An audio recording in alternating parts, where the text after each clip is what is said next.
semuanya.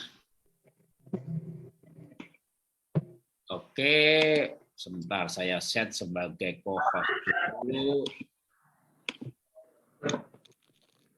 Sebentar ya, sebentar.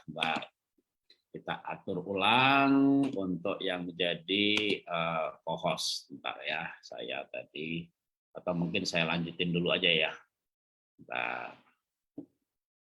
Karena tadi yang harus jadi co-host, sampai lupa namanya. Ya, tadi saya mau pencet stop share screen, yang kepencet malah end meeting. Waduh. Oke, sebentar. Ini saya suruh masuk lagi, Pak Jarod. Ya. Ya. Nanti juga saya fokus dulu deh, biar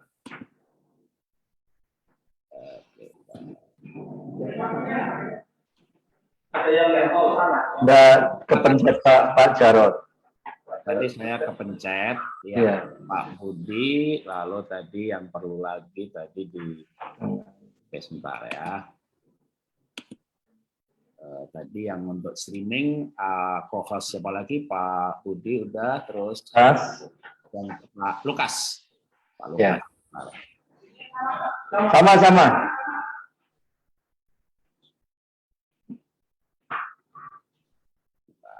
Saya cari lagi ke bawah agak jauh. Pak Lukas JKL.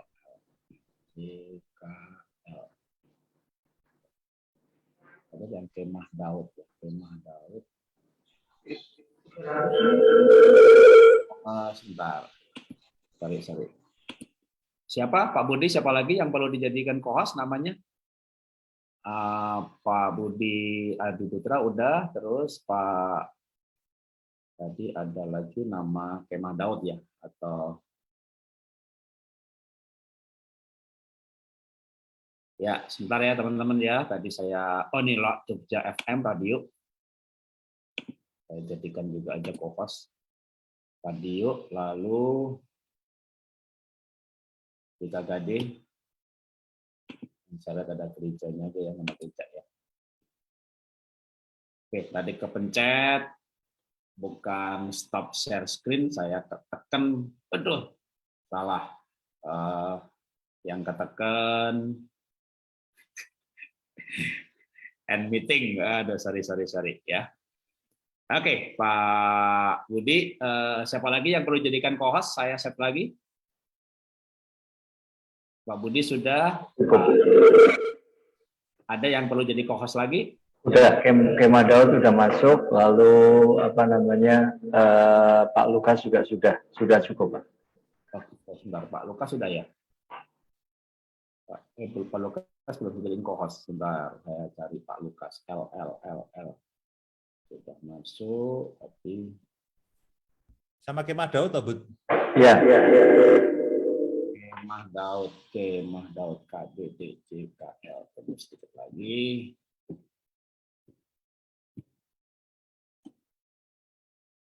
Pak Jarod terlalu semangat tadi.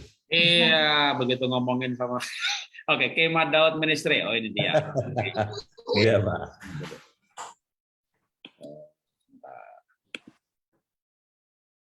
Kemah Daud Ministry. Ini dia. Daud Ministry jadi co-host. Iya, sama Bu Indah sampai deg-degan ini. DKL Pak Lukas kok nggak ada ya, LLU, tunggu sebentar. Oh, ini ya, Pak Lukas Agustinus. Lukas Yusianto, Pak. Lukas Yusianto, Pak. Lukas Yusianto, kok nggak ada ya? Udah enggak apa-apa, Pak. Saya enggak co-host, Pak. Yang co-host Budi aja, Pak. Oke, ya, saya lanjutkan lagi. Wah, timesnya menurun ini. Saya ambil dari Facebook aja deh, rekamannya paling nggak rekam ya. Oke. Saya PowerPoint-nya tadi di sini, ya.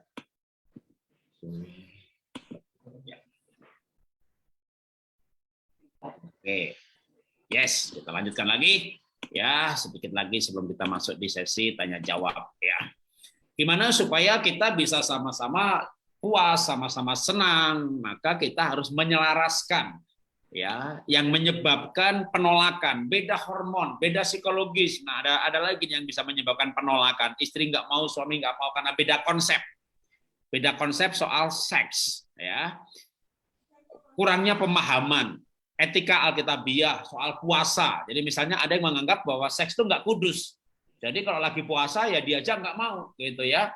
Ya padahal seks itu kudus. Yang kalau selama puasa itu nggak boleh kecewa, nggak boleh kepahitan, nggak boleh bohong.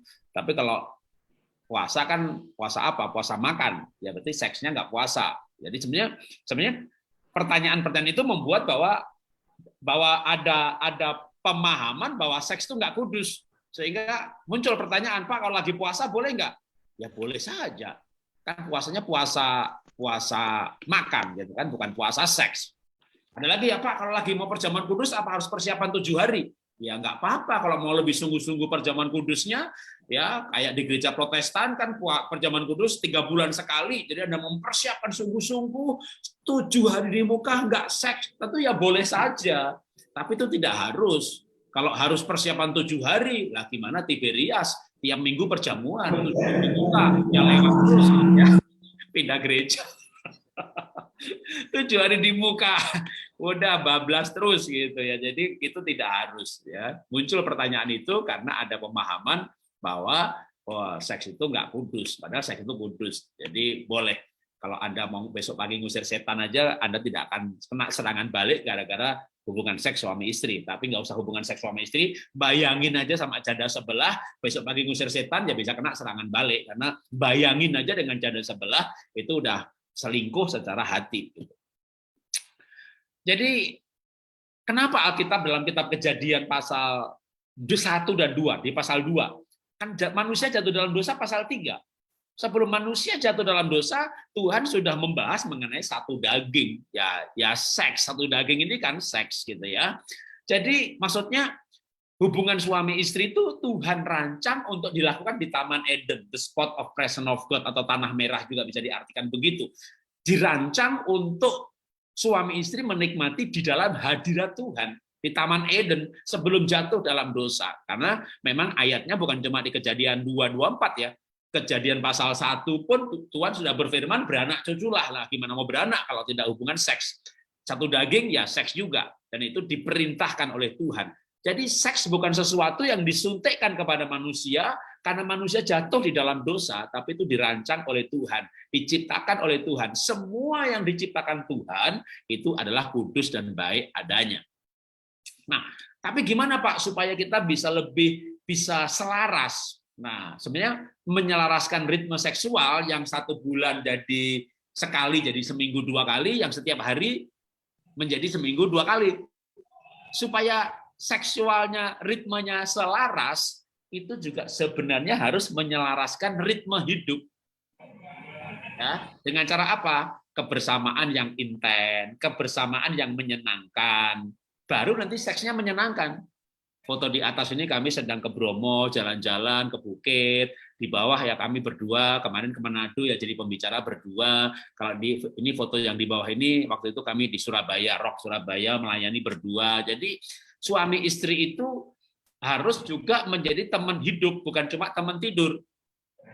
Saya kuliah bareng-bareng di IPB. Saya dulu bukan orang Kristen, lalu jadi Kristen. Kalau istri saya memang lahir sebagai anak pendeta. Tapi saya nggak mau lama-lama saya makin rohani karena saya jadi ketua persekutuan di kampus, ketua Bogor Presenter, lalu di gereja tahun 90 di Betani Wilayah Barat, saya jadi ketua departemen beberapa. Wah, saya kok kayak melaju lebih cepat nih. Dulunya saya baru bertobat. Istri udah anak pendeta. Maka akhirnya saya ajak istri saya, yuk kita kuliah teologi sampai doktoral. Yuk kita kuliah pendidikan sampai magister. Jadi saya dan istri itu sama-sama gelarnya doktor, insinyur, nama MPD gitu ya. Karena kuliah bareng-bareng aneka jurusan. Tujuannya apa? Sepadan itu dibangun, teman kuliah, teman olahraga, teman melayani, dan baru juga teman tidur. Maka tidurnya selaras, karena kegiatan yang lain selaras. Jadi menyelaraskan seksual itu sebenarnya menyelaraskan kehidupan. Jangan yang satu capek, ngebosi, perintah-perintah kelulu, petentang-petenteng gitu ya. Nggak apa-apa kalau saldonya Herodes, perilakunya Herodes, saldonya Saldonya budak, tingkah lakunya Herodes, ya sudah salibkan dia. Oke, tapi gimana Pak kalau kita jenuh Pak, gitu, bosan saya Pak, ya seks itu rekreasi, maka belajar dari gadis Sulam. Kenapa Salomo cinta dia? Karena gadis Sulam berkata begini, ayo Salomo, kita pergi ke kebun anggur, di sana aku akan berikan cintaku kepadamu. Apa Salomo nggak Pak seneng sama permaisuri ini? Salomo punya banyak permaisuri, tapi yang paling dicintai ya gadis Sulam. Karena gadis Sulam ini malah berkata, Salomo, yuk kita ke kebun anggur, di sana kita bercinta. Loh, bercinta di kebun anggur itu gadis Sulam mau loh. Coba nih bapak-bapak yang Jogja aja nih, karena gerejanya GKKD Jogja ya. Kalau bapak itu ngajak bercinta di kebun singkong, ibu mau nggak ya? Yang di Kalimantan, kebun karet, kebun sawit. Pak, itu kan bahasa puisi, Pak. Betul. Kidung Agung itu bahasa puisi, belum tentu dilakukan, tapi esensinya artinya dunia ini milik berdua. Kalau dilakukan beneran juga mungkin saja ya, Salomo kan raja, sehingga kalau dia mau bercinta di sana ya dia tinggal bilang sama hulu balang, kebun anggur sektor 1, 20 km persegi kosongkan, lalu bercinta di sana tanpa menjadi batu sandungan. Jadi intinya ya jangan jadi batu sandungan. Jadi atau intinya adalah dunia ini seperti milik berdua. Namanya juga seks itu rekreasi. Gimana menyenangkan? Ya harus berkonsep rekreasi. Jadi seks itu produksi dan prokreasi. Produksi anak, karena Maleakhi pasal 2 ayat 13, apa yang dikehendaki dari kesatuan ini? Keturunan ilahi. Tapi juga rekreasi. Maka Tuhan ciptakan bukan hanya organ produksi, tapi ada klitoris, ada G-spot. Jadi ketika sel telurnya berhenti, wanita masih punya hormon testosteron dan progesteron, ya estrogen dan progesteron, itu wanita masih pengen bercinta. Tapi walaupun sel telurnya yang produksi ini masih ada, tapi kecewa kepahitan, ya hormon cintanya nggak ada. Jadi ada organ yang terpisah dalam tubuh kita yang Tuhan ciptakan antara jalur produksi dan jalur rekreasi. Jadi seks itu rekreasi. Namanya rekreasi. Nih yang di Jogja aja nih, pengundangnya kan panitianya Jogja nih. Pak, Bapak Ibu, anak-anak, ya nanti liburan kemana? Liburan apa? Liburan Juni-Juli kenaikan kelas. Ya kami ke Kaliurang. Oke. Natalan? Ya kami ke Kaliurang. Oh, tahun baru? Ya kami ke Kaliurang. Oh gitu. Nanti Paskah? Ya kami ke Kaliurang. Kamu tuh liburan apa jaga kebun gitu loh. Ke Kaliurang melulu gitu ya. Punya kebun di Kaliurang. Oh, bukan liburan itu namanya gitu ya. Liburan itu sekarang Kaliurang, besok Borobudur, besok ke Solo, besok wah udah jalan tol nih ada ke Surabaya, ke Bromo gitu. Gonta-ganti ya. Nah, makanya juga hubungan suami istri, seks itu rekreasi. Jadi boleh di tempat tidur, ganti di pendopo, ganti di kursi, ganti di kamar mandi, jongkok, duduk, berdiri. Namanya juga rekreasi gitu ya.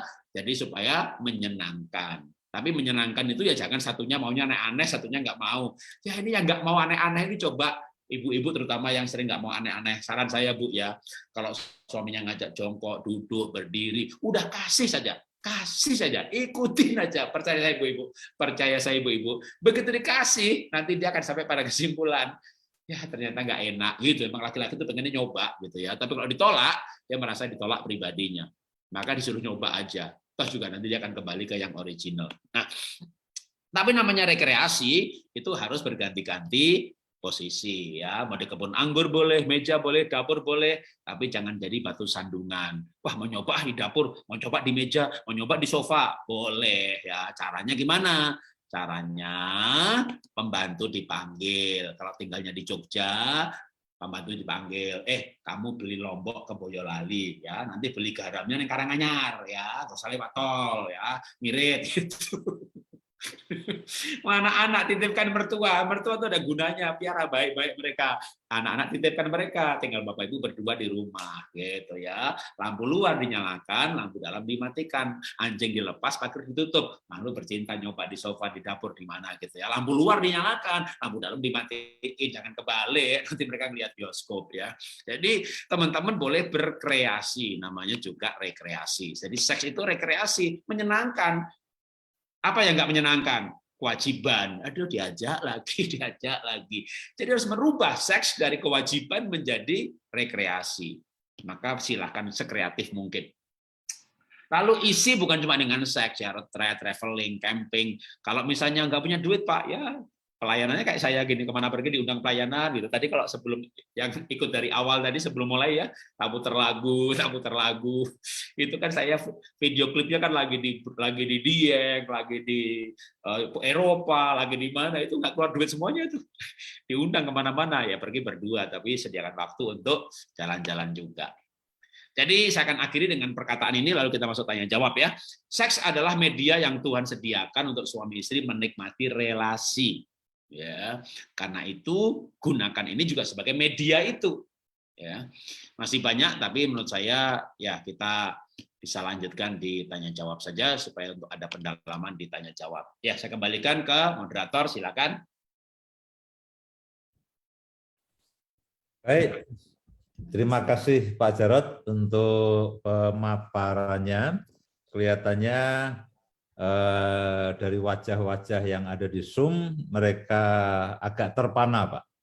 Ya, agak terpana, mereka sepertinya tidak siap dengan kevulgaran yang terjadi. Tapi sebagian juga senyum-senyum dan berharap ada masa depan yang lebih baik lah.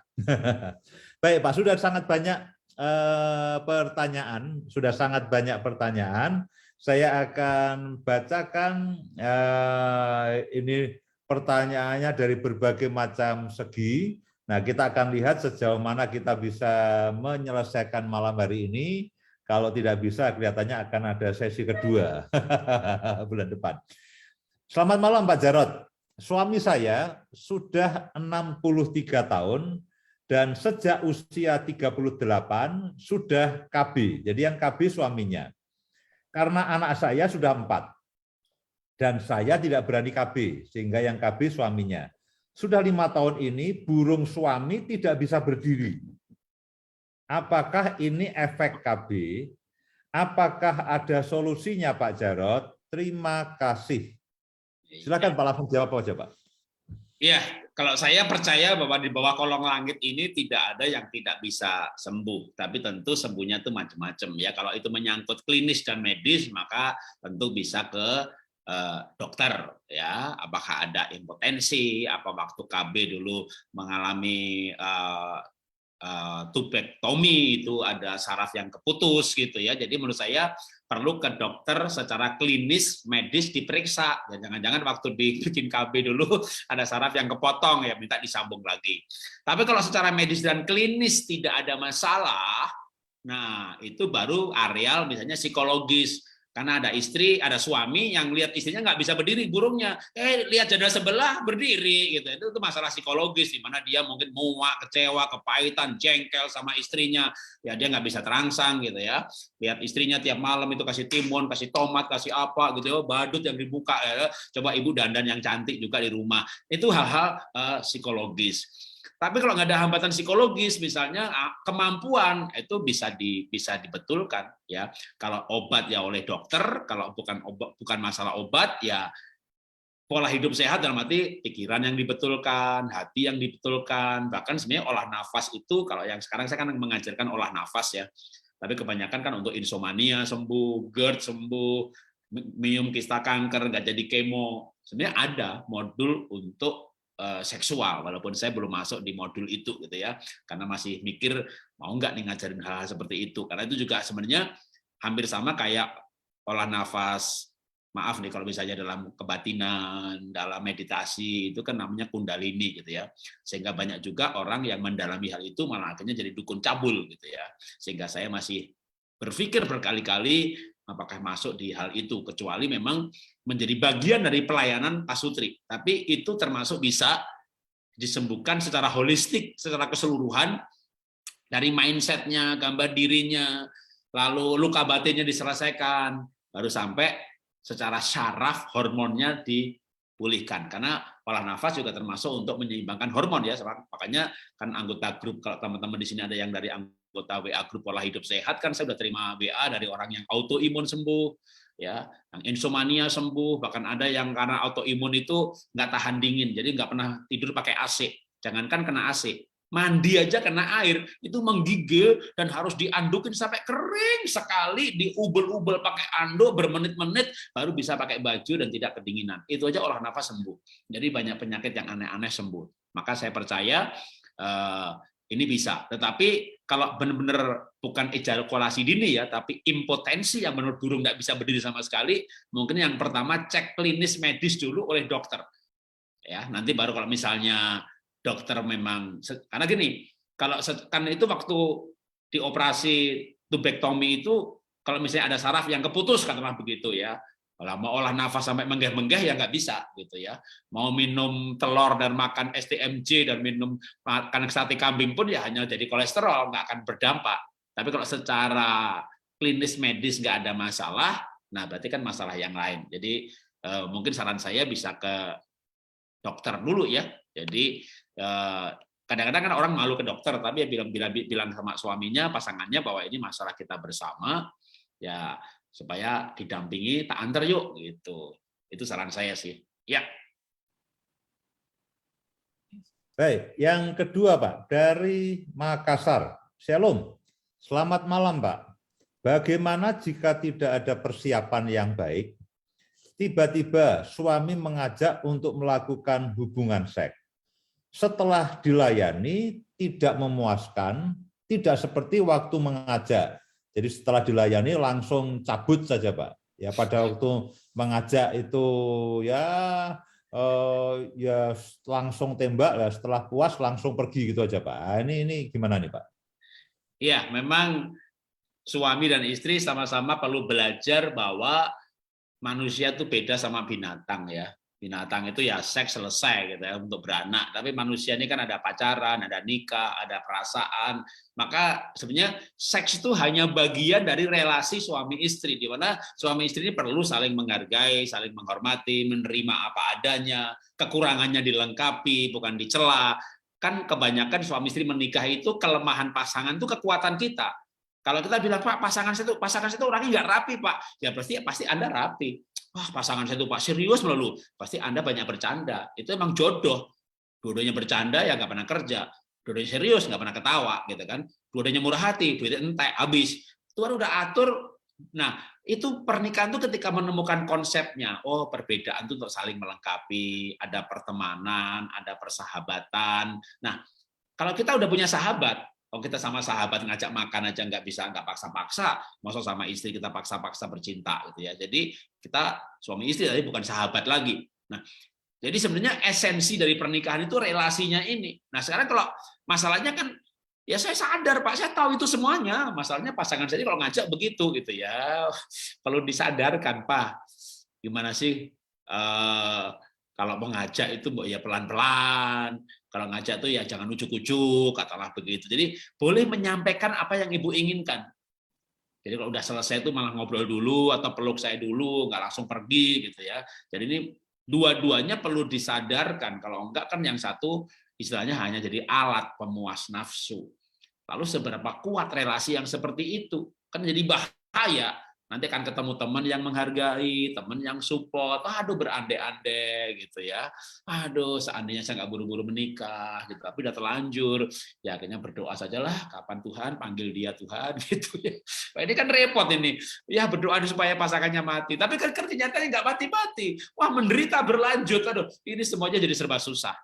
Nah, solusinya adalah ya kalau ada acara-acara seperti ini, dua-duanya ikut lebih bagus ya. Jadi kita kayak disadarkan oleh pihak ketiga, lalu kita bisa membicarakan apa yang dibicarakan.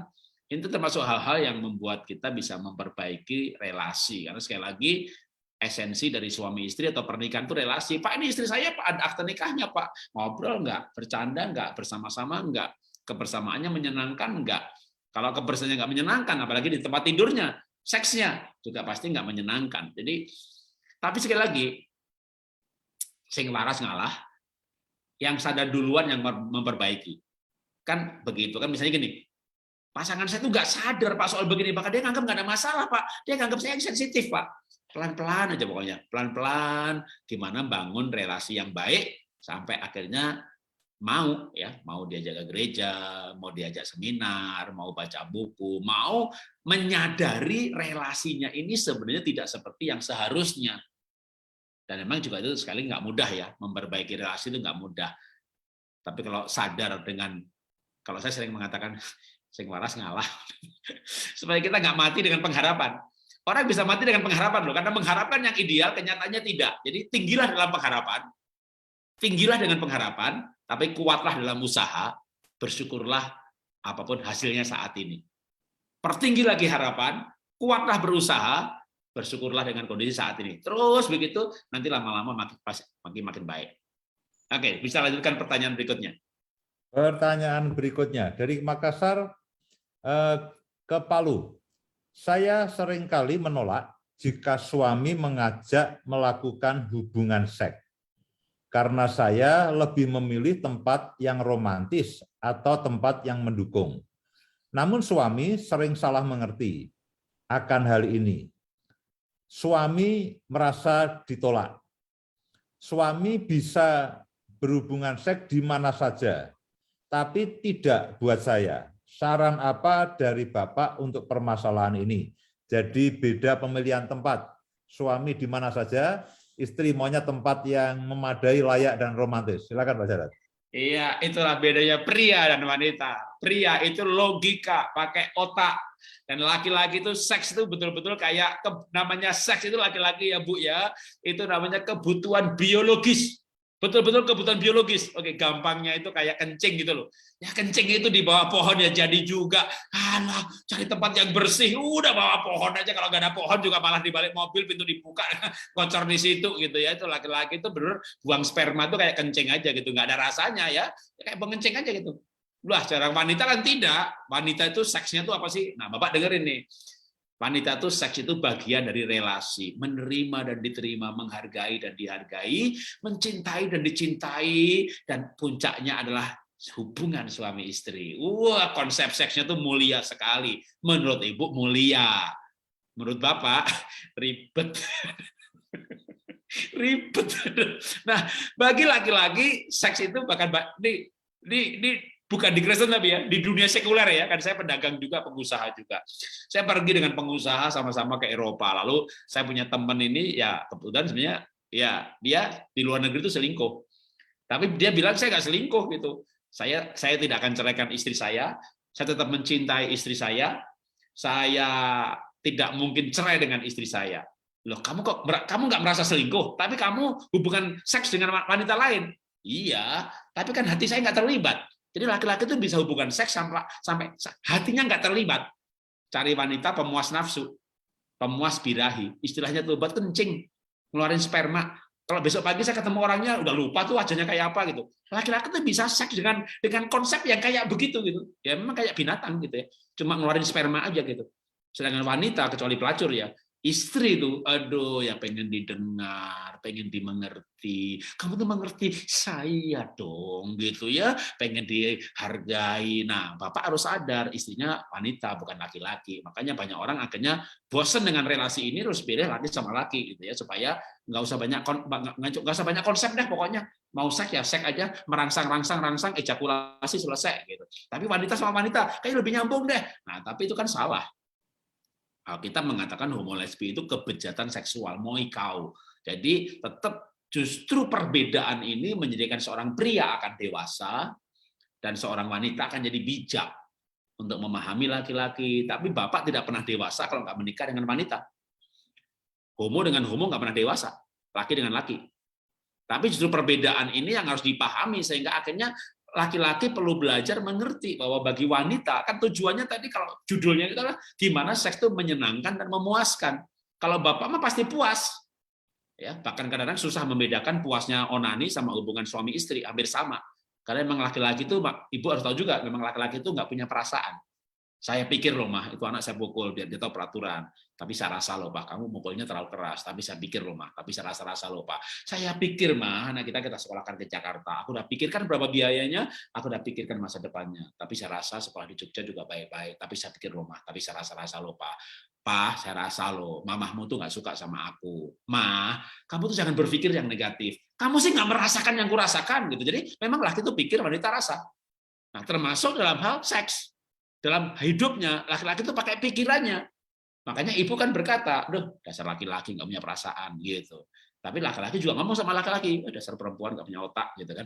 Jadi ini memang perbedaan suami istri ini perbedaan yang sangat kayak Mars dan Venus gitu ya istilahnya ya. Jadi perbedaan yang sangat banyak. Nah kalau ini nggak dipahami, maka relasinya nggak pernah baik.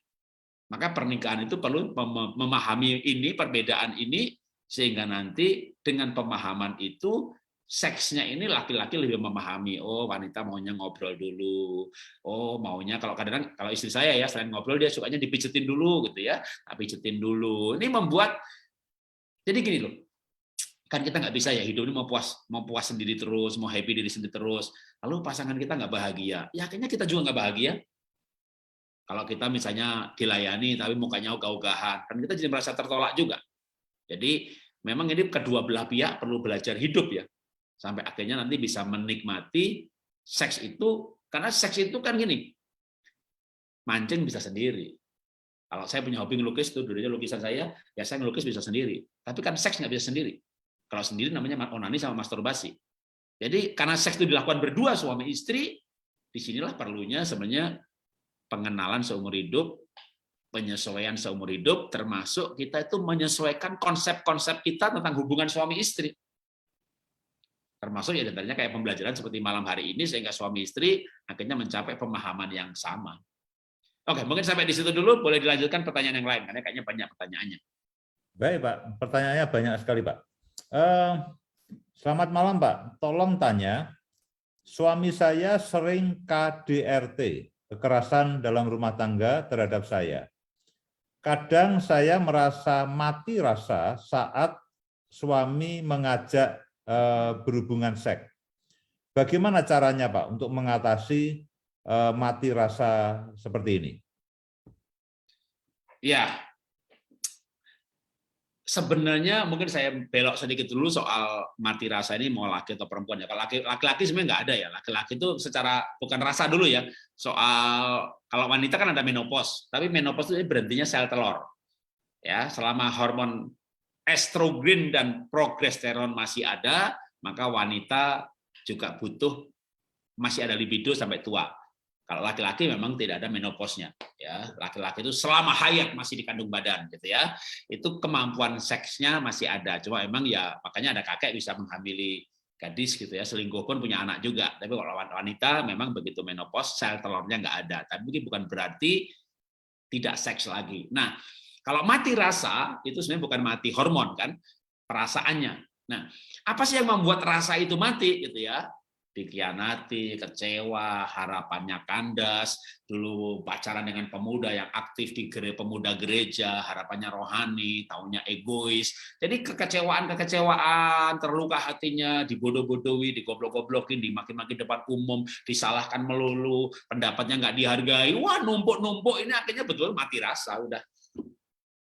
Bahkan ada orang berkata, aduh Pak, gimana mau terangsang Pak, melihat suami saya itu mukanya jenggureng, tahu jenggureng? Itu bahasa Ibrani, saudara ya. Yang bukan orang Jawa nggak ngerti itu. Itu Ibraninya emang bukan dari Israel gitu ya.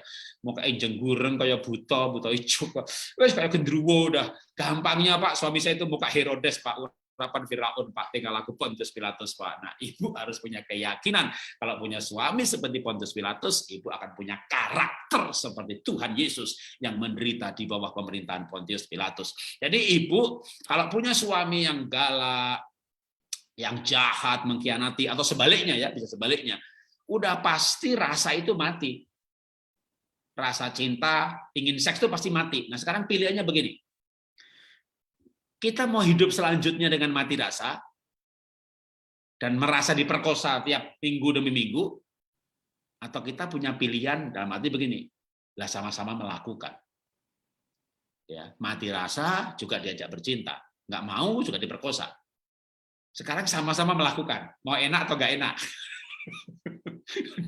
Kalau begitu gini aja, mati rasa terhadap kecewa, sangkal diri, bunuh diri terhadap rasa pribadi, udah pokoknya belajar nikmatin aja hidup sama Herodes satu itu gitu. Jadi gini, kalau maksudnya begini, kita kan punya sama-sama hidup nih, memang agak radikal ya, tapi gini, masa kita menderita karena orang lain, dan orang lain itu kenyataan suami atau pasangan kita, dan pasangan kita kayak kenyataannya sehat gitu ya, kayaknya matinya masih lama. Walaupun banyak orang berharap pasangannya mati, tapi kenyataannya kan nggak mati-mati, Didoakan mati tambah etes, tambah seger, tambah sehat. Akhirnya udah, kalau gitu dibalik aja pikirannya. Aduh, mau marah ya dia tambah sehat, mau jengkel ya dia tambah sehat, ya malah aku yang mati duluan. Jangan dong. Kalau gitu paling enggak ngambil keputusan radikal begini. Udahlah, apapun perilakunya, aku nggak mau kecewa. Aku juga mau bahagia. Jadi saya nggak mau kecewa. Saya nggak mau sakit hati. Saya nggak mau kebahagiaan saya tergantung sama kunyuk satu itu. Kalau dia memang dia mau disebut kunyuk gitu ya. Saya mau menjadi pribadi yang bahagia, saya mau nikmati hidup ini. Nah, sekarang dalam hubungan suami istri gimana? Lah, daripada saya diperkosa tiap hari, udah saya mau belajar menikmati dah gitu. Udah, nikmat. Ini nggak gampang, tapi terus terang nggak gampang ya. Mungkin nyatanya disakiti kok mau menikmati Pak Jarod gimana? Ya nggak gampang, tapi menurut saya mestinya bisa. Ya, dalam arti begini. Memang radikal banget ya, dalam arti gini. Itu pelacur itu memang ini kayak gini ya, status istri tapi mental pelacur. Dalam arti begini, pelacur itu pertama kali juga nangis-nangis pasti, merasa menjual diri untuk demi suap nafsi. Tapi lama-lama dia nikmatin juga, karena dia nggak mau menderita tiap hari. Memang ini radikal. Dalam arti gini, itu pelacur kan cari duit Pak. Ya udah. Dalam arti dia begini. Oke, sekarang ibu mau menderita tiap hari atau mau tidak menderita. Nah ini kan pilihan ya. Sekarang kalau pilih begini. Aduh, sama-sama melakukan, ya sudahlah. Coba belajar menikmati. Nah, ada yang memang kayak gini. Ketika berhubungan seks, ini sebenarnya kayak salah, tapi bisa jadi batu loncatan. Udah, kayak tutup matanya itu termasuk tutup mata jiwa bahwa itu adalah suaminya. Yang kita marah dengan dia. Bayangin orang lain dosa. Bayangin si mantan, dosa. Ya udah, nggak usah bayangin siapa-siapa. Pokoknya nikmati saja. Belajar menikmati apa yang dilakukan. Kayak makan kan kita bisa menikmati. Oke, karena makan nggak berhubungan sama orang lain. Sekarang seks bisa menikmati nggak? Tentu susah. Selama kita dikendalikan sama perasaan. Makanya kalau mau mati rasa atau pikul salib atau nyalip, kita mati rasa dan membiarkan tubuh kita secara biologis menikmati rangsangan seksual itu. Sehingga istilahnya nih, mohon maaf nih istilahnya nih, ibu memang jadi kayak maaf ya, memang jadi kayak pelacur yang awalnya melacurkan diri itu menderita, lama-lama menikmati karena dia sudah bejat. Nah ini kan pelacur jadi bejat, nggak merasa berdosa lagi, tapi bahkan dia mulai menikmati. Nah tapi sekarang ini beda nih, beda dalam arti apa? Kita tidak bejat, kan ini suami istri. Tinggal mengisi otaknya ini apa? Ini pengabdian, boleh, itu rohani malah. Tubuhku emang punya suami, betul, itu ada ayatnya. Gitu ya. Karena kita berkata tubuh milik suamimu. Atau emang secara psikologis, udahlah, sama-sama dijalani, saya mau belajar, ini hak saya juga untuk menikmati seks, udah nikmati aja. Sehingga kita mulai bisa memisahkan rasa kecewa, rasa kepahitan, dengan biologis yang dinikmati. Itu sebuah keputusan, nanti baru praktek baru bisa merasakan ya apa yang saya ucapkan gitu ya. Tapi mestinya manusia itu punya kemampuan seperti itu. Sehingga akhirnya paling tidak mengurangi beban psikologis karena mau nggak mau itu pun sebuah kegiatan yang harus dilakukan. Sehingga akhirnya memilih untuk melakukan dengan bahagia daripada melakukan dengan menderita. Pasti tidak mudah. Kenapa nggak mudah, terutama bagi wanita? Karena wanita memang tubuhnya ngeblend dengan satu perasaan. Tapi di mana arti lahir baru? Di mana arti roh? Di mana arti menyalip diri? Di mana arti menyangkal diri? Ya termasuk dalam aplikasi seperti ini. Dan sebenarnya bisa. Ya, seorang laki-laki memisahkan tubuhnya dengan pikirannya, atau seorang wanita memisahkan tubuhnya dengan perasaannya, dan menjalankan tetap kegiatan tubuhnya, ya dengan mengesampingkan apa yang dipikirkan ataupun yang dirasakan. Oke, lanjut ke pertanyaan berikutnya dulu ya, lagi. Apa sambung lagi? Selanjutnya, sekarang dari Maluku. Shalom. Seringkali suami tidak memperhatikan waktu untuk berhubungan seks. Sedangkan saya lebih banyak memastikan dalam kondisi yang aman. Sehingga hal ini menjadi konflik bagi kami. Karena suami sering beralasan kalau ditunda, gairahnya akan menurun atau hilang. Bagaimana saya bersikap? menghadapi hal yang seperti ini? Terima kasih. Ya, tadi saya katakan dalam presentasi, kadang ada suami yang menolak, ada istri yang menolak. Ada istri yang betul-betul nggak punya libido, frigid, tapi ada juga suami, bisa kebolak-balik. Tapi esensinya sama sebenarnya, menyeimbangkan hormon lewat menyeimbangkan kegiatan, ya, menyeimbangkan konsep, dan menyeimbangkan psikologis. Karena menikah itu hidup bersama, di mana butuh penyesuaian ini. Nah, sekarang kenapa suami menyepelekan, nggak ada waktu? Betul-betul mungkin karena misalnya kesibukan, nggak ada waktu. Kerjaannya banyak, ya tanggung jawabnya banyak. Gimana kalau istri ngeblend dengan kegiatan suami, nyemplung dalam kegiatan suami, bantu kegiatan suami, sehingga bisa bersama-sama lebih banyak dalam kegiatan suami yang diambil menjadi kegiatan bersama. Misalnya saya ini kan juga orang yang sangat sibuk ya. Saya pendiri dari Ekoenzim Nasional. Saya mendirikan Keluarga Indonesia Bahagia, di mana banyak hamba Tuhan, banyak ketua sinode, masuk di WA grup saya sebagai admin, tapi ada grupnya para admin WA group, itu dikumpulkan lagi, itu para pembicara, ketua sinode, ketua STT, itu banyak banget, ada 80 di Indonesia ini yang saya kumpulkan. Jadi itu saya punya komunitas namanya Keluarga Indonesia Bahagia. Punya komunitas yang baru sekarang ini pola hidup sehat. Ini yang paling kencang sekarang ini, sampai 52 WA group, padahal satu WA group bisa sampai 500. Lalu ada WA group Ekoenzim. Saya juga ketua koperasi animasi. Belum lagi kalau pekerjaan, ini kan komunitas. Yang pekerjaan saya direktur program dari Eljon TV. Di Makna TV, TV-nya Metro TV, digitalnya Metro TV, namanya Makna TV, saya muncul setiap jam 5 sore. Saya direktur keuangan dari LSP Animasi. Saya punya sekolah playgroup TK, Hidrolikit 66 cabang. Udah, kalau saya ngurusin semua pekerjaan saya, ketemu istri juga susah. Dulu di puncak-puncak kegiatan saya, belum lagi Iva yang udah bangkrut. Itu saya mau makan malam atau makan siang sama istri, itu sampai bikin appointment. Jadi minggu ini kita makan malam yang bareng hari apa ya? Jadi istri saya mau ngomong sama saya, bikin jadwal, bikin agenda. Aku besok siang mau ngomong sama kamu. Besok siang kita bisa makan bareng ya, kamu bisa mampir kantor, mau dari kantor sini ke kantor. Saya punya kantor animasi, punya kantor playgroup gitu ya. Belum lagi dulu saya ikut partai, makan dulu saya bendahara di PDS. Jadi saya orang yang sangat sibuk. Tapi sekali lagi, dalam kesibukan seperti itu, istri saya yang mengejar saya. Seperti misalnya ketika saya pengen sekolah teologi ya, dia tak ajak kuliah bareng, ya dia mau gitu. Kan banyak istri diajak suaminya, terserah aja sana olahraga, ya sekarang mau aja olahraga. Akhirnya suami olahraga sendiri, pelayanan sendiri. Nah, bisa nggak istri ini nyemplung di kegiatannya suami, pilih-pilih yang bisa, nggak harus semuanya ya, nggak usah nyemplung. Tapi kayak istri saya nyemplung dalam dunia pelayanan saya, dia nyemplung dalam dunia pendidikan saya. Saya kuliah, dia ikut kuliah, ya. Yang lain dia nggak ikut, misalnya kayak Ekoenzim dia nggak ikut. Olah nafas sekarang ya dia nggak nyemplung dalam kegiatan, tapi kalau saya olah nafas dia ikut. Jadi kalau Zoom nggak kelihatan, padahal dia di depan saya. Jadi caranya gimana nih? Kalau saya lihat istri saya ya, dia mencoba untuk nyemplung dalam kehidupan saya yang begitu banyak, karena memang saya orangnya nggak bisa diam. Ngomong aja nggak ada diemnya, gitu, ngomong terus gitu ya. Belum lagi saya nulis buku udah ada 66 buku. Jadi kalau orang lihat kegiatan saya, terus gimana ngelakuinnya? Maret 2020 sampai hari ini, saya ngomong dari 2020 aja ya, Maret 2020 sampai hari ini, saya sudah membuat lebih dari 200 lukisan. Setiap minggu satu lukisan. Itu di belakang saya lukisan, itu 2 diantaranya yang belum laku.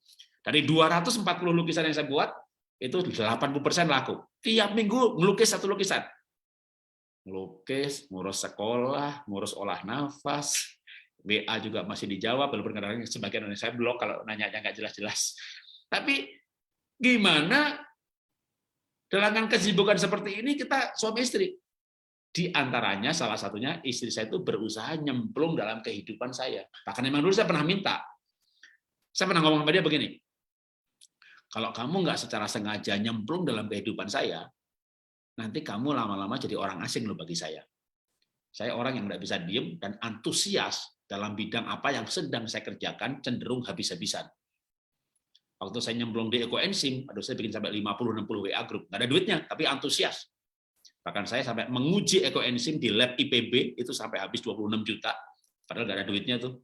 untuk saya bisa membawa surat dari lab secara resmi bahwa ekoenzim itu punya koefisien V04, percentage skill, kemampuan membunuh bakteri 100%.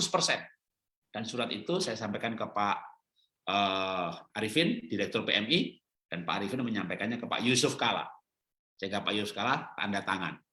Ekoenzim boleh untuk desinfektan seluruh Indonesia. Maka di seluruh Indonesia kalau ada lihat mobil PMI semprot-semprot, itu yang disemprot ekoenzim untuk desinfektan, menangani COVID dan segala macam. Jadi ketika saya nyemplung di situ, habis-habisan di situ. Nah, istri saya orang yang cenderung menutup diri. Atau ya sampai habis-habisan gitu kan. Saya bilang sama istri saya, kalau kamu nggak nyemplung dalam kehidupan saya, kamu bisa jadi orang asing.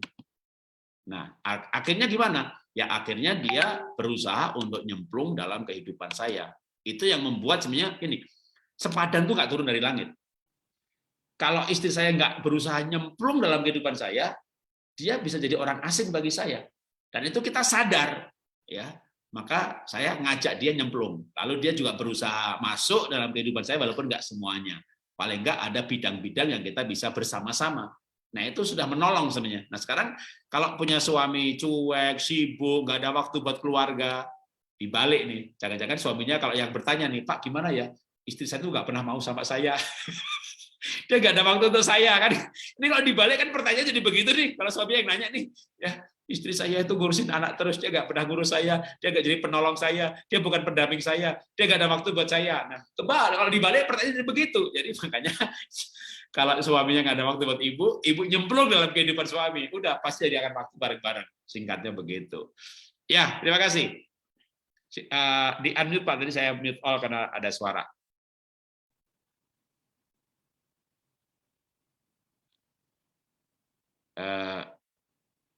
Suaranya Pak Lukas ke mute tadi karena ada gaung-gaung, jadi saya matikan. Tapi Bapak bisa sebentar ya. Tunggu. Oh, Pak Lukas nggak keset jadi co-host ya, malah jadi ikut kematikan juga. Tunggu kalau gitu.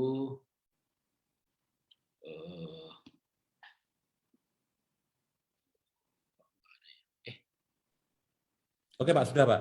Sudah. Oke. Nah, oke, terima kasih Pak. Ya. Baik, pertanyaan berikutnya. Suami tidak menciptakan suasana yang mendukung untuk melakukan hubungan intim. Yang terjadi adalah saat suami marah, lalu melampiaskannya dengan mengajak berhubungan intim. Dan rasanya saya seperti diperkosa. Salahkah saya menolak dan melawan akan perlakuan suami yang seperti ini? Silakan, Pak. Ini kelainan jiwa ini, ya orang. Jadi gini, ya normalnya itu tadi saya bilang orang kalau suami marah orang jatah dan orang itu nggak bisa marah sambil terangsang. Tapi kalau orang marah dan dia terangsang, sebenarnya ini sarafnya agak konslet ya. Dalam arti sebenarnya ada penyakit yang ada gangguan kejiwaan. Jadi sebenarnya harusnya orang terangsang itu kalau marah itu kan kortisol, marah itu kan emosi negatif. Sedangkan seks itu emosi positif. Jadi kalau beda kalau misalnya gini ya, bukan marah tapi misalnya nangis, sedih, terharu di mana perasaannya terlibat. Kadang-kadang ketika perasaan terlibat itu juga bisa juga dari nangis, sedih, dari nangis, terharu, lalu terangsang. Karena bukan nangis sedih tapi nangis terharu kalau begitu. Lihat film terharu, anaknya wisuda nangis terharu. Jadi perasaannya tersentuh, itu masih bisa. Tapi kalau perasaannya marah, ngamuk lalu ngajak bercinta, ya memang sebenarnya kebiasaan yang tidak harusnya jangan diteruskan ya dari sisi bapaknya ya. Nah, kalau ibunya menolak, tapi menolak itu begini, apapun keadaannya, menolak itu jangan hanya menolak, tapi begini, Pak, aku mau, tapi nggak sekarang, besok ya. Jadi kalau sekarang itu Sabtu, besok itu Minggu gitu ya. Tapi jangan besok, nggak jelas kapan. Jadi kalau menolaknya baik karena suami marah atau ibu lagi capek gitu, Pak, aku nggak mau, aku hari ini capek ya. Tapi besok saya akan atur. Nah, besok ibu jangan capek-capek ya, kerjaan silahkan membantu, ibu persiapkan secara psikologis, ibu siapkan badan, besok jangan capek-capek. Ibu boleh menolak kalau capek besok. Nah, sama juga kalau misalnya bapak marah, ya kalau mau ngaji jangan sekarang dong, aku nggak siap hatinya, besok. Nah, besok tuh benar besok dilakukan gitu ya. Sehingga akhirnya suami juga kayak kan menikah itu menyesuaikan diri, mengenal. Kalau suami itu ditolak tapi besok dijanjiin besok dan besok beneran gitu ya, berarti istrinya kalau nolak dan janjiin besok dia tepat janjinya. Supaya suami juga kayak dididik gitu ya. Kalau kamu lagi marah, sayanya nggak siap. Lebih baik besok gitu ya. Besok ditunda supaya ibu lebih siap. Karena sebenarnya begini ya. Kalau ibu nggak nikmat, ibu perlu mengungkapkannya juga supaya suami tahu yang nikmat itu bagaimana. Jadi kalau misalnya gini, aku kalau nggak marah nggak bisa terangsang, ya udahlah kamu marah di kantor sana baru pulang bercinta sama saya. Kamu marahnya sama orang lain, jangan marah sama saya. Kalau apalagi kalau sampai menganiaya ya, itu namanya masokis, dan itu sakit jiwa.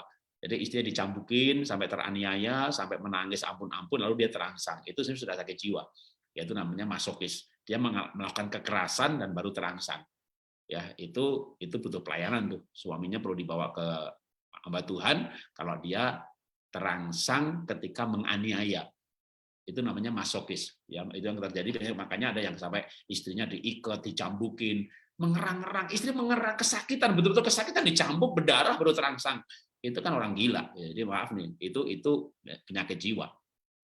Di antaranya masokis. Atau suami nih bawa pulang temannya laki-laki. Suaminya disuruh main sama istrinya dulu dan dia ngintip.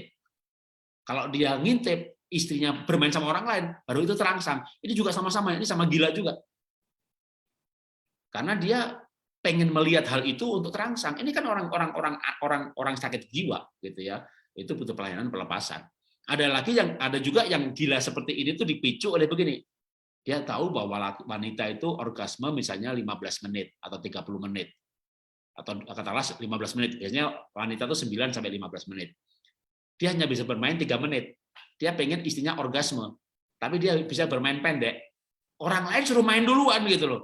Tapi itu cara memuaskan istri yang salah. Kalau istri itu puasnya 9 menit, bukan berarti ya harus dengan 2 orang. Ya dia suruh melayani laki-laki lain, ya dia muak, malah tambah dianggap itu menganiaya psikologisnya. Padahal wanita itu di 9 menit orgasme bisa menjadi 4 menit, bisa jadi 3 menit kalau dia mengagumi suami, dia sayang suami, dia jatuh cinta. Wanita butuh jatuh cinta untuk terangsang. Laki-laki nggak perlu jatuh cinta. Dia lihat dia ada yang marah terangsang, tapi itu termasuk yang sebenarnya sakit saraf ya. Dia lihat tetangga sebelah roknya buka juga terangsang. Laki-laki itu nggak perlu jatuh cinta untuk terangsang. Itu masih termasuk normal. Tapi wanita karena kuat perasaannya, maka sebenarnya laki-laki itu bisa membuat istrinya orgasme bukan dengan menyuruhnya bermain dengan orang lain. Makanya ada sampai, wah kalau gitu mungkin poliandri wanitanya bisa puas ya. Monogami aja bisa puas. Kalau wanita laki-laki ini bisa menghargai istrinya, menghormati istrinya, memuji istrinya, membangun relasi dengan istrinya, merasa dicintai. Dalam perasaan cinta itu grafik tadi itu puncak seorang wanita orgasme secara keintiman dan secara waktunya bisa diperpendek, intimnya karena memang dia sudah hidup dalam kemesraan. Jadi ketika wanita itu nyebrang jalan dituntun, pergi digandeng, lagi sakit jadi pelihara, dirawat, itu dia mengalami kemesraan non-seksual. Bahkan ada yang namanya Dr. Mark Goulston, penulis buku The Six Secrets of a Lasting Relationship. Ada namanya wanita itu memori bawah kulit. Karena wanita kulitnya itu lebih pekat 3-4 kali lipat dari laki-laki. Sehingga kalau wanita yang sering dipeluk, sering dirangkul, jalan digandeng, hidup mesra, foto bersama. Maka kalau Anda lihat Instagram saya pergi kemana sama istri, sering foto bareng, narsis bareng, atau tadi di video klip lagunya. Kenapa? Membangun kebiasaan mesra. Ketika kebiasaan mesra ini dirasakan oleh si istri, gitu, itu kalau tadinya misalnya 15 menit baru orgasme, maka bisa 6 menit udah orgasme.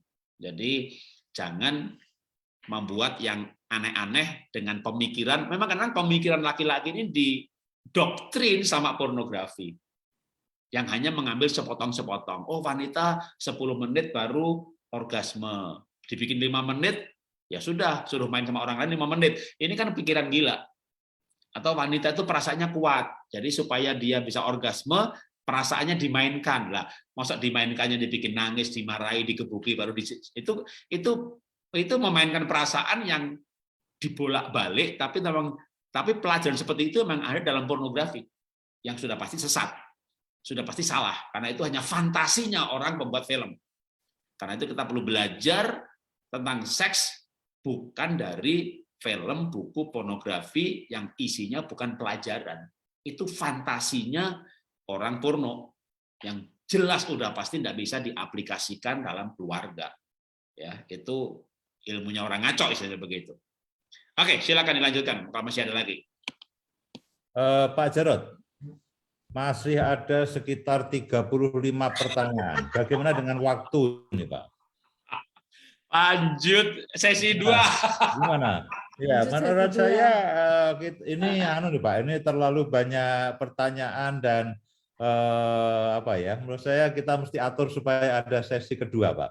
Ya. Gimana? Ini kita stop atau satu lagi, Pak? Satu lagi deh, nanti lagi. Mungkin pas sesi 2 juga perlu dikasih pendahuluan. Ya kalau ada sesi 2 kan nanti mungkin pas presentasi aja pertanyaannya udah kejawab ya, tapi saya lihat juga ini animenya cukup tinggi nih sampai 332, 322 ya. Ya, nanti pertanyaannya saya akan infokan ke Pak Jarod. Satu lagi, Pak. Ya. Suami minta kreatif dengan posisi seks. Ya.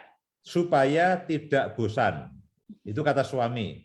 Benarkah harus melakukan variasi dalam hubungan seks?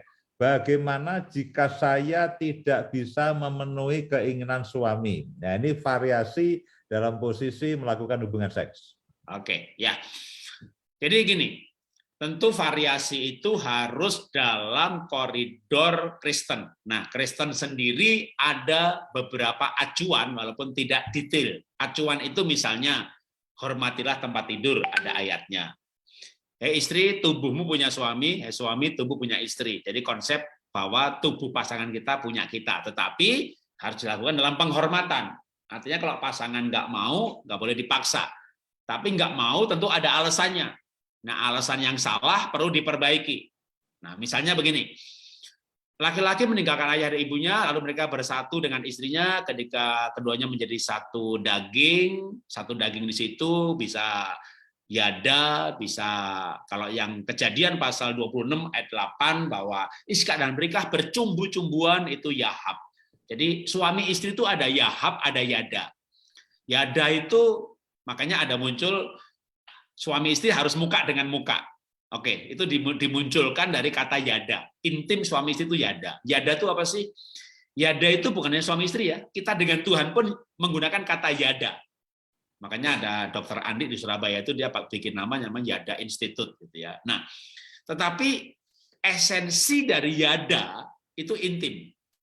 Nah, keintiman itu bisa salah satunya misalnya muka dengan muka. Makanya ada lagu dengan Tuhan pun kan berkata begini ya, bertemu muka dengan muka gitu. Wah, intim banget dengan Tuhan sampai muka ketemu muka. Tapi tunggu dulu deh, emangnya Tuhan punya muka? Kalau mau menghadap Tuhan tuh menghadap kemana? Menghadap barat, menghadap ke atas. Tunggu. Atas tuh di mana sih? Bumi kan bulat. Sana juga atas, mama juga atas. Tuhan tuh nggak punya muka. Jadi yada dengan Tuhan itu artinya roh dengan roh, bukan soal posisi. Jadi intim itu bukan soal posisi. Nah sekarang kalau suami istri, yada itu apa? Memang ada pengajar, pendeta, pengajar, keluarga yang mengajarkan hubungan suami istri hanya boleh selama muka dengan muka. Ini pelajaran yang menekankan ini, bahkan memberikan contoh. Manusia itu beda dengan binatang. Binatang itu anjing, kucing, kuda, seksnya itu nggak lihat muka dengan muka. Tapi manusia itu yada, muka dengan muka, gitu ya. Terus terang saya membantah teori ini. Karena bagi saya, yada itu intim. Seperti intimnya dengan Tuhan, kita bisa menghadap mana saja, karena Tuhan nggak punya muka. Jadi intimnya dengan Tuhan itu roh dengan roh, pengabdian, tulus, murni, melayani, hidup bagi Tuhan. Uangnya pun bahkan untuk Tuhan, hidup seadanya, secukupnya, yang penting bisa melayani pekerjaan Tuhan. Itu intimnya luar biasa, sampai uangnya pun buat Tuhan. Tapi dengan tentunya penguasaan diri. Jadi nggak semuanya diberi sampai anaknya nggak bisa bayar SPP. Tapi maksud saya, begitu intimnya dengan Tuhan, sampai seluruh hidupnya untuk Tuhan, itu intim. Nah sekarang suami istri, hubungan intim. Hubungan intim itu hubungan suami istri. Tapi harus dilakukan dalam keintiman. Saya tidak mengharuskan posisi yang muka harus ketemu muka. Kalau saya namanya intim suami istri, terbuka, jujur, keuangan terbuka, HP istri tahu passwordnya, saya kasih password kalau ketemu orang nggak bisa pakai, kita betul-betul intim. Lalu hubungan seks 30 menit atau 20 menit. Ya 3 menit dari belakang, nggak lihat muka, yang aku lihat kepala belakangnya gitu. Tapi itu intim. Kenapa? Ya kan justru karena intim itu makanya bisa main-main kayak kuda yuk, kayak gajah yuk, kayak jongkok yuk, ayo. Itu kan intim daripada kulihat mukamu kayak Herodes itu. Jadi posisinya muka ketemu muka, tapi kalau istri itu nek lihat suaminya, ada loh waktu hubungan badan, hubungan seks, istri itu tutupin mukanya dengan bantal. Mempertahankan posisi biologis. Apa itu intim? Kalau menurut saya kok enggak ya. Saya duduk, saya jongkok, saya berdiri. Kadang istri saya lagi mandi, saya juga mandi. Langsung dia, maaf nih, kayak gaya kuda, kayak gak ada apa, tapi dia mau sambil ketawa-ketawa. Itu menurut saya itu intim, lebih intim daripada yang muka ketemu muka, tapi cepet-cepet, pasang cepet ya, jangan lama-lama ya gitu. Ya itu mah bukan intim dong namanya. Posisinya muka dengan muka, tapi hubungannya tidak intim. Jadi intim itu esensi atau posisi. Nah, maka kalau saya berdasarkan pengertian intim itu relasi, dalam keintiman relasi, udah mau duduk, jongkok, berdiri selama ya lubang depan. Jadi saya menentang sodomi antar suami istri.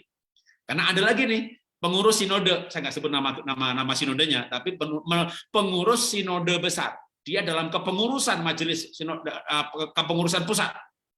Bahkan dia seorang doktor teologi ya, dan dia juga doktor psikologi. Mungkin karena psikologinya lebih kuat daripada kependetaannya, dia mengatakan sodomi antar suami istri itu boleh, karena dalam kitab Kejadian yang sodomi itu adalah laki dengan laki. Tapi suami istri boleh. Nah, itu saya menentang. Ya, tapi selama suami istri bukan sodomi, tetap organ kelamin dengan organ kelamin, mau posisi pentalitan kayak apa gitu ya, itu boleh. Nah, tapi saya bilang sama ibu-ibu, kalau suami itu ngajak macam-macam, kadang saya bilang ya kasih saja. Kenapa? Ujung-ujungnya kesimpulannya nggak enak juga. Waktu jujur saya juga mencoba macam-macam gitu ya, dan saya juga merasakan ya sebenarnya nggak enak sih. Cuma kadang laki-laki ini kan fantasinya liar. Terutama nih kalau saya sekarang udah 60 tahun ya, udah lewat masa itu. Tapi kalau saya ingat beberapa puluh tahun lalu, belas tahun lalu, pada masa puber saya gitu ya, itu emang pengen sih nyoba ini, nyoba itu. Tapi ujung-ujungnya sekarang ya kembali ke original. Wah, dicoba ya orang enak. Tapi akhirnya menemukan yang istri senang, saya senang. Nah tujuannya kan saling senang.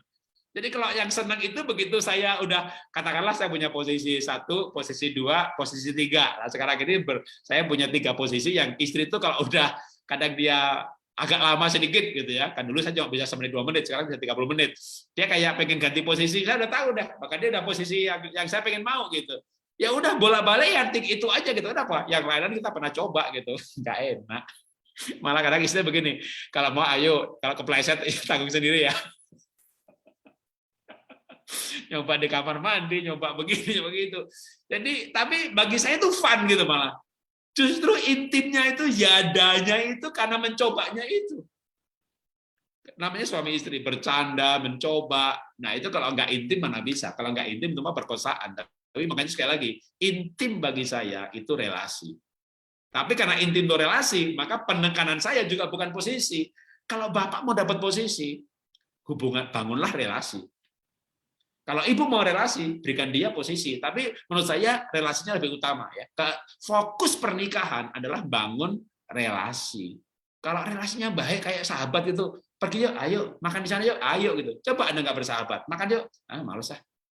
Sama suami istri perlu membangun relasi yang kuat. Itu sebenarnya esensinya, utamanya adalah bangunlah relasi sebaik mungkin, karena dalam relasi yang baik itu Anda mau ngajak makan, dia mau ngajak jalan-jalan, oke. Ngajak liburan, ayo juga. Kalau misalnya nolak pun gitu, kadang mau nggak ikut pelayanan? Aku ada ini sih. Oh ya oke, tapi nggak usah. Ya kita nggak maksa juga. Begitu nganggur, ya pasti dia mau kok. Jadi bukan hanya soal ngajak seks ya, ngajak segala macam gitu, gampang gitu. Saya kadang-kadang orangnya banyak ide. Yuk kita makan di sana yuk. Ayo gitu. Udah jalan 20 menit nih. Kenapa? Saya ini orangnya kadang punya ide A, makan di sana. Ayo gitu. Di tengah jalan, saya ganti ide. Nggak jadi.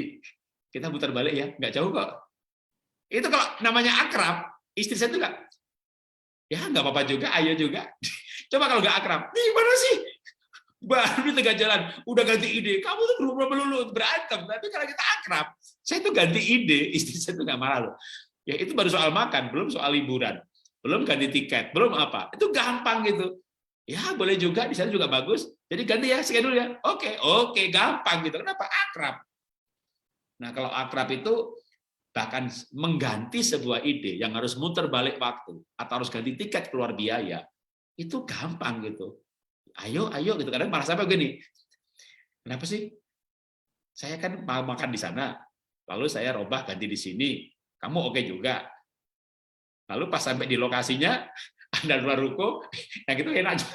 Kita ke situ ya, pindah 3 kali itu. Kok kamu mau aja sih?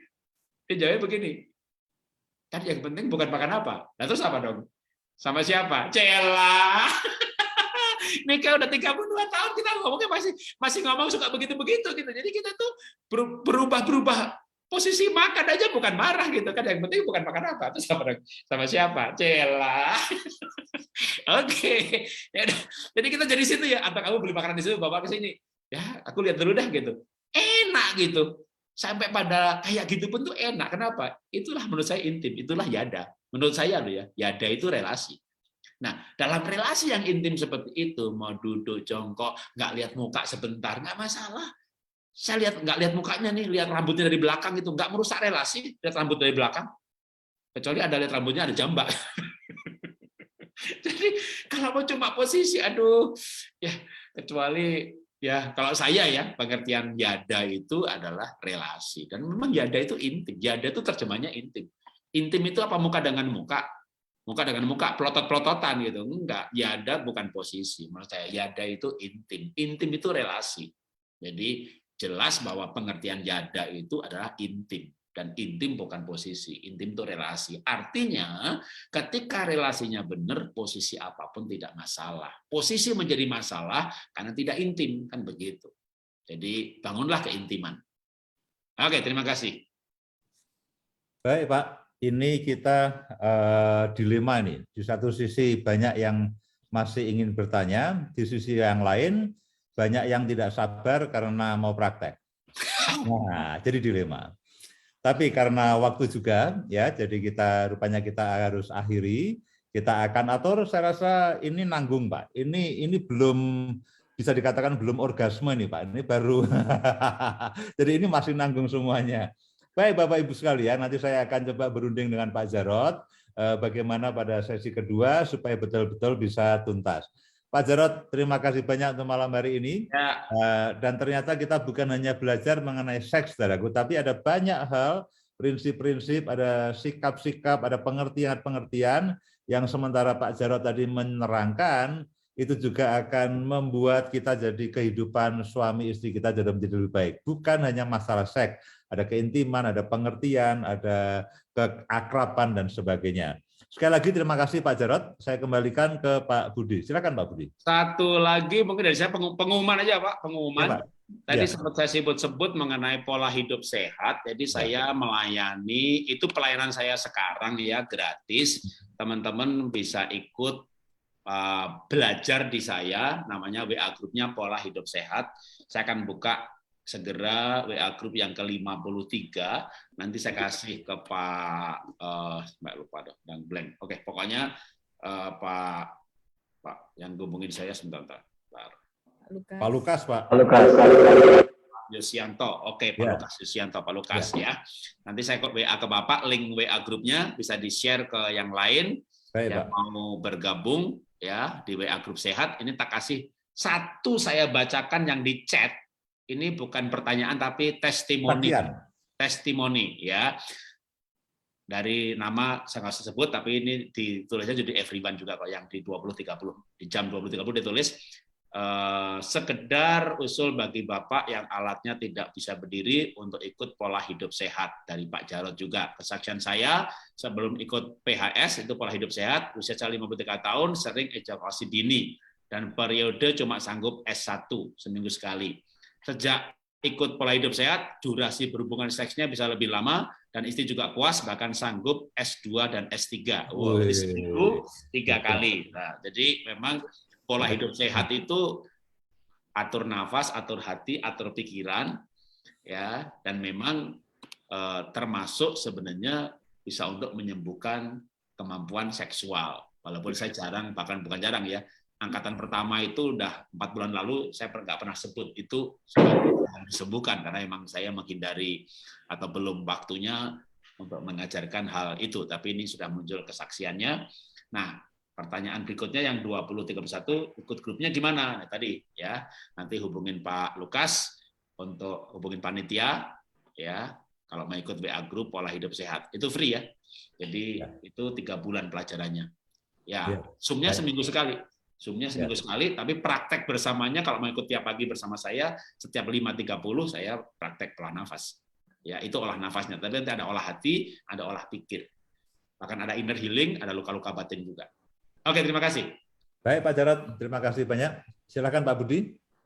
Ya, sekali lagi terima kasih buat Pak Jarod, buat Bapak Ibu yang diberkati malam hari ini, yang memecah semua kebuntuan di pikiran. Silahkan bisa masukkan di chat, ucapkan terima kasih buat Pak Jarod. Nah, saya mohon untuk Bapak Ibu buka kamera, kita mau ambil gambar untuk malam hari ini. Namun sebelum kita buka udah siap buka kamera? Ya, buka kamera semuanya Bapak Ibu. Jadi kita akan ambil gambarnya. Ada berapa? Ya, 11. Ada 11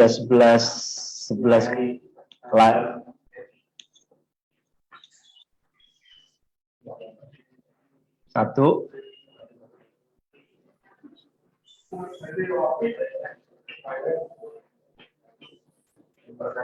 Yang pertama,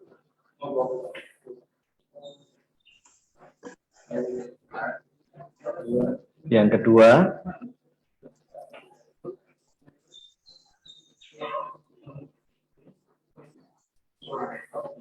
yang ketiga,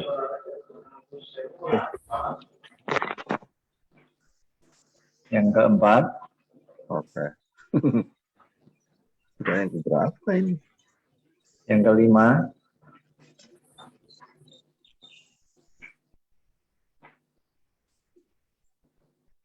Yang keenam.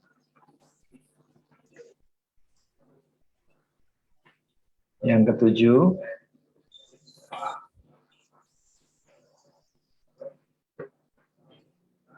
Yang kedelapan. Yang ke-9. 10.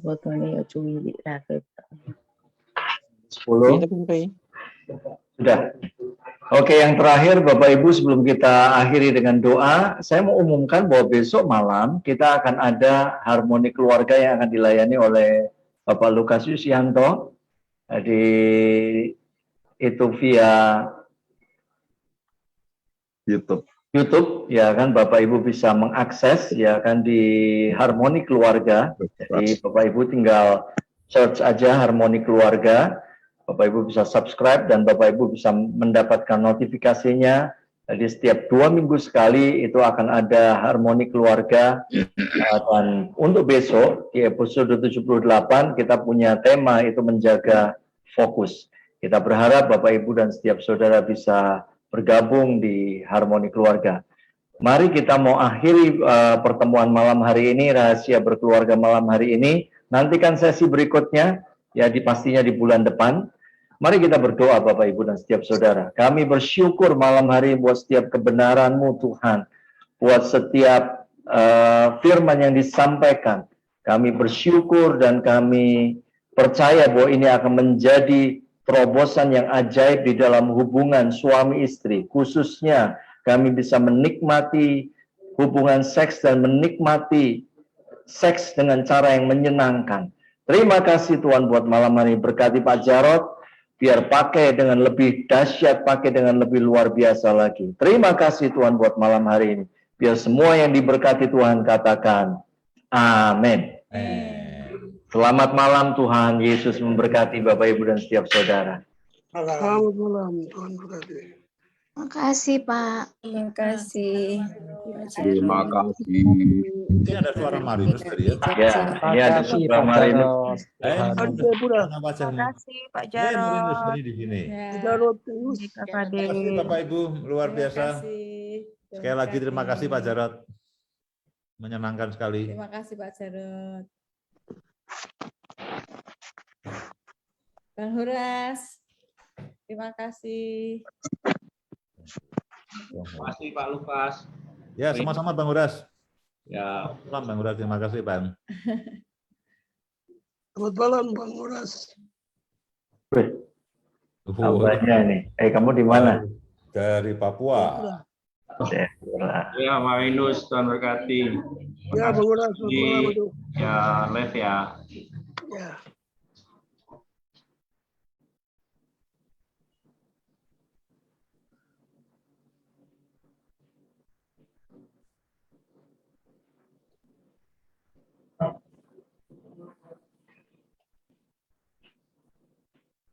Nah, ini.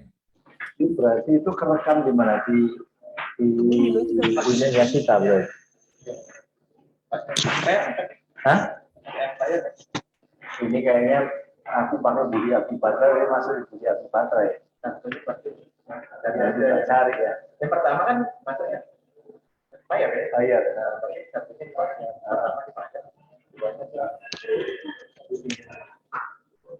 Kak Budi, Ya, Marinus. nanti daftar pola hidup sehat di Kayus ya. Kita daftar ke Kayus. Iya, betul.